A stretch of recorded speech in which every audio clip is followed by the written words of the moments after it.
네, 안녕하십니까. 김 선생의 서울 이야기를 진행하는 강사 김효입니다. 이번 시간에는 한양 도성의 수문에 대해서 말씀드리도록 하겠습니다. 지금 보시는 지도는 1765년에 제작된 사산 금표도라고 하는 지도로서 한양 도성의 주변에 이 함부로 묘를 쓰거나 소나무를 함부로 베는 것을 금지하는 영역을 표시해 놓은 지도가 되겠습니다. 이 지도에서 이 한양 도성을 중심으로 한 그 내부에 흐르는 물의 흐름이 표시가 잘 되어 있습니다. 경복궁을 중심으로 해서 이렇게 물이 흐르고 합쳐져서 개천을 이루어서 동대문과 소위 시구문이라고 하는 광희문 사이로 흘러나가는 곳에 이 수문에 대해서 잘 그려져 있고요. 이 개천이 오늘날의 청계천이 중량천과 만나가지고 한강으로 유입되는 모습들이 잘 표시가 되어 있습니다.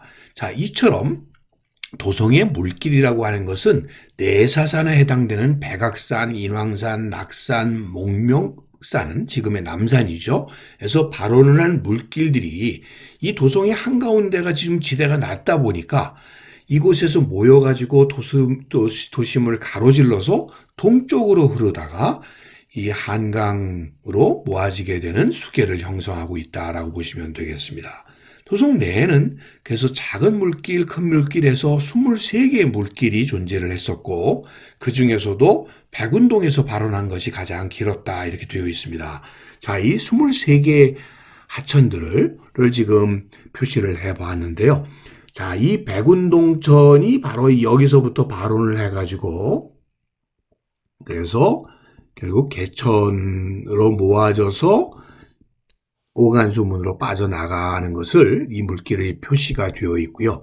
이런 물길들이 이 옥류동천이라든지 또 지금 유명한 것으로만 얘기하면 삼청동천, 경복궁의 동쪽으로 흐르는 이런 동천으로부터 출발을 해서 23개의 동천들이 흐르고 있었다라고 보시면 되겠고요. 이 남소문 동천이라고 하는 것이 나중에 흘러서 개천과 최종적으로 만나게 되는데 이곳에 또 하나 수문이 있었고 이곳에 수문이 있어서 실제로 서울 한양 도성 내에는 크게 2개의 수문이 있었다라고 이해를 하시면 되겠습니다. 그 중에서 중심되는 하천이 바로 개천, 이 청계천이 되겠습니다. 자, 그래서 19세기에 만들어진 이 한양도에 보면은 정확하게 개천, 열릴 개자에 개천을 써서 이렇게 개천이라고 표시되어 있는 곳이 결국 서울에 있는 많은 하천들이 다 이 개천으로 모인 이런 개방 하천이 개천이었다라고 보시면 되겠습니다. 1760년에 이 준천사시라고 하는 책에서 준천시라고 하는 이 국가기관이 만들어져서 이 도성 내에 흐르는 하천들을 이 관리했었다라고 하는 내용들, 그들의 사업 내용이 기록된 책을 통해서 이를 확인해 볼 수가 있겠고요. 증보문헌 비고에서도 이 개천에 대한 이야기들이 기록으로 남아 있어서 이 개천은 모든 하천들이 모아져서 흐르다 보니까 이 하천 자체에 많은 그 퇴적물들이 결국 쌓여서 홍수의 원인이 되기도 했었다라고 해서 이것이 저희 주운천의 필요성들이 이 내용에서도 다루어지고 있다라고 보시면 되겠습니다. 이 성곽의 축성과 더불어 수문도 함께 만들어지게 되는데 산재는 석성, 평재는 토성이 쌓여지게 되고 하천의 배수를 위해서 수문이 이미 국초에 태조 5년에 한양도성이 축성될 때 이미 축조되었다라고 하는 것을 알 수가 있겠습니다. 그래서 도성의 8개 성문이 이 물루 형태를 이루면서 또 한편으로는 이 수문도 만들어져서 배수가 원활하게 될 수 있도록 이렇게 보강이 된 걸로 되어 있습니다. 자, 19세기 중반에 만들어진 이 조선 성시도에는 이 수문이 아주 정확하게 그려져 있는 것을 확인해 볼 수가 있는데요. 자, 이것이 동쪽에 흥인문이 되겠고요. 그 밑으로 지금 이 수문이 표시되어 있는데 확대를 해서 보시면 흥인문이고, 자, 여기 수문이 표시가 되어 있는데 오간수문이라고 되어 있습니다. 그래서 개천에서 외부로 유출되는 그 수문이 오간수문이 되겠고요. 아까 보셨던 남소문 동천이 이렇게 만나기 전에 이간수문, 그러니까 문이 두 개인 수문이 있었다라고 하는 것이 이렇게 정확하게 표시되어 있습니다. 그리고 밖으로 나가면서 여기 동묘, 오늘의 동관묘라고 하는 것이 있었고요. 자, 이렇게 흘러나가게 돼서 두 개의 수문이 만들어졌으니 이 당시에 오간수문은 개천의 배수를 위한 수문이었고, 이간수문은 목멱산에서 발활한 남소문 동천을 도성방으로 배출하는 역할을 했다라고 여기 분명히 적혀 있습니다. 자, 그런데 재밌는 것은 이 수문이 하는 역할은 이 치수를 위해서 하천수를 통과시키는 배수구의 역할만 한 것이 아니라 방어를 위한 기능도 했었다는 거죠. 왜? 수문을 통해서 외부에서 잠입해 들어올 수 있었기 때문이죠. 그래서 이런 철책을 설치해서 내외 출입을 통제했었다라고 하는 것입니다. 이거를 확인해 볼 수 있는 것이 영조 1760년에 만들어졌던 준천 제명첩에 이 오간수문에 행차하셨던 당시의 영조 임금님을 그린 이런 그림에서도 분명한 게 오간수문이 5개의 이렇게 문으로 되어 있을 뿐만 아니라 여기에 철책들이 이렇게 설치되어 있었다는 걸 통해서 결국 이건 수문의 역할과 동시에 외부의 사람들이 이렇게 잠입해 들어오는 것을 막기 위한 방어시설로서도 함께 수문이 설치되었었다는 걸 알 수가 있고요.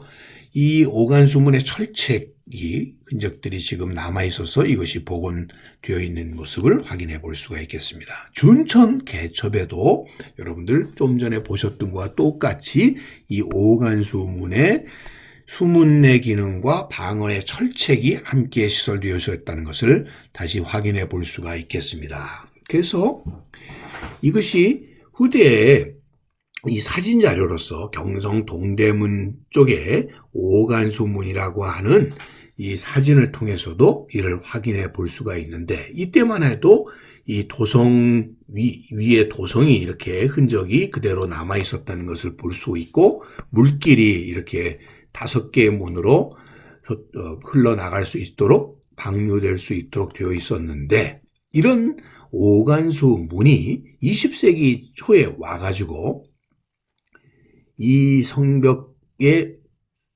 오간수 문을 다리로 건설하는 것이 추진되게 되어서 이것이 오간수교, 오간수다리, 오간수문교 등으로 불려지게 되었다라는 거죠.